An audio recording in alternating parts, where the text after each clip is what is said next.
and welcome back. My name's OJ Utter, and I'm here to you this week in Total Thermal. This week we are going to talk about the C5 infrared camera and how it works on water damage. Last week I told you, if you want to refer to that video, I told you we were going to do some talking about the C5 and doing wireless transfer, but I have a story about some water damage that we had down in our basement, and we used this C5 camera to show how far the water had gone into our basement and to be able to tell how far it went up on the wall and in the areas so that we could have fans on it and be able to dry it out. So we're going to bring you that video this week, and then at the end come back and we'll talk a little bit about what kinds of things we're going to tell you about the C5 in the coming weeks. So sit back, relax, and enjoy the show.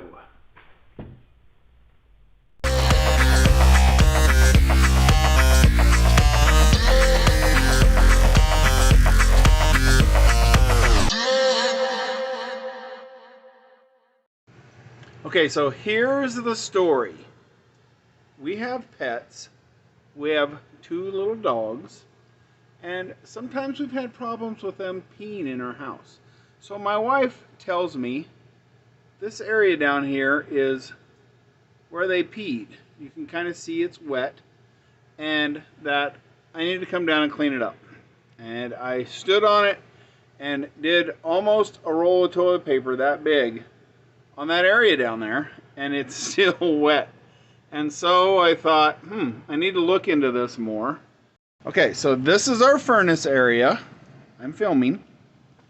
And our furnace was not draining properly because the hose that is right there is clogged. I need to get them in here. And this whole area inside back here was all wet. And it leaked all the way out around the wall into the carpet. And so I went and got my FLIR C5. I've had people ask me, how well does it show water damage? So as you can see here, you can see where the baseboard is on the video, and you can see where the little cabinet is here, where our wall is. And you can see that even though the wall looks perfectly fine, we can look at it with the infrared camera and we can see that we're pretty wet up the wall.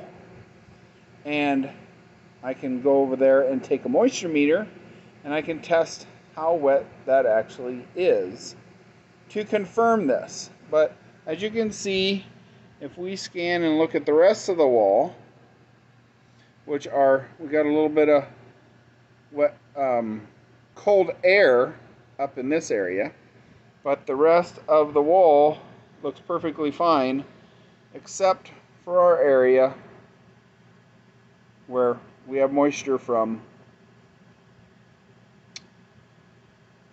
the air conditioner leaking.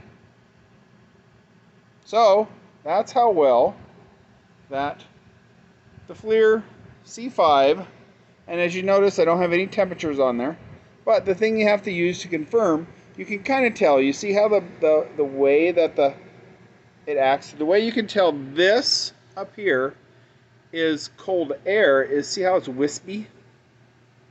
And down here we have some firm lines that it follows. So as that drywall gets wet and moist, it begins to cool off as it evaporates.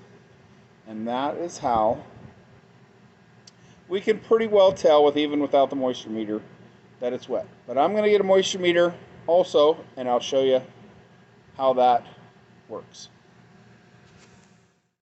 Okay, now I'm here with my moisture meter, an X-Tech moisture meter, and I was checking the relative humidity in it, and it is 52.8. It's backwards. But then when I go to the wall with my moisture meter, change over to the moisture meter, put it on the wall. So as you can see here, as we move down the wall, it stays moved up a little bit there, Higher, boom, boom, boom. We're all the way up into the 40s, 50s, 70. So all this area is wet, and when we take our camera, okay, now we can see, so kind of in those areas where I was at is where it hit. You know, it goes from basically nothing down to pretty darn wet. So there I can kind of show you that the camera can see wetness. Now, okay, so one aspect to note is the wetness on the walls. It's not behind the wall. It actually has to touch the wall. It actually has to, that moisture has to seep through. But as you can see with the way it is, you can't tell that there's moisture in that wall. I mean, even touching it, it feels a little, you know, a little damp, like it would if it was a, oh, I moved my hand. It would if it was a wet area, but there we can kind of see how the wetness works. So hopefully that gives you a good idea of how the infrared camera works in conjunction with a moisture meter to be able to help you solve moisture problems in your house. If you want to know more things that the infrared camera can do, please put in the comments. If you like this and you learned something, go ahead and give us a like and subscribe, and we will bring you more information about how you can use a C5 infrared camera for all kinds of things in your everyday life. Okay, so here we are the next morning. It's a little loud. We've got fans and dehumidifiers going, and I just wanted to show you how we are doing in drying this area that was all wet. So here you can see with the camera, we still have a little bit of wet area over in that area where the fan wasn't pointed. I just changed and moved the fan that way, so hopefully that'll help dry that area. But you can see how our wall has pretty well disappeared except for right in this corner area. And as we go around and look in this area where the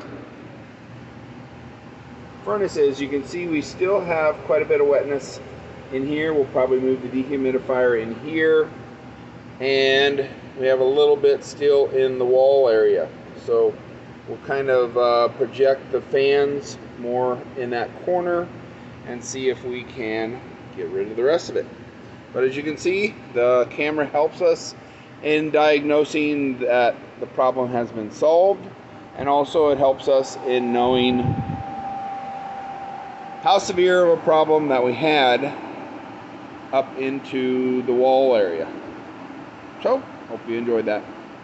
Hey, so hope you enjoyed that video and you got some good information for how the C5 works for being able to find water damage. The C5 resolution camera, there is a video that I made that I will link up there that you can find out more about the importance of resolution. But as a whole, the C5 infrared camera, the resolution, the 160 by 120, 19,200 pixels, is a good camera for finding your basic water damage issues. It does better than the FLIR C2. They're basically the same size camera, but the resolution on this is only 6,400 pixels of temperature measurement, where this is 1,900. It's not as good as some of the bigger cameras like the one I'm filming this with, the T540. But for the price point, the C5 infrared camera is probably your best camera for middle range use of water damage. And so we're going to cover some more things about the C5 in the coming weeks. So if you want to learn more about the C5, come back and we're going to cover some of the transfer, how to transfer wirelessly, some of the operations and how it works actually in the field, things you have to be concerned about using this in the field. So till next time, Stay utterly awesome and have an utterly awesome week.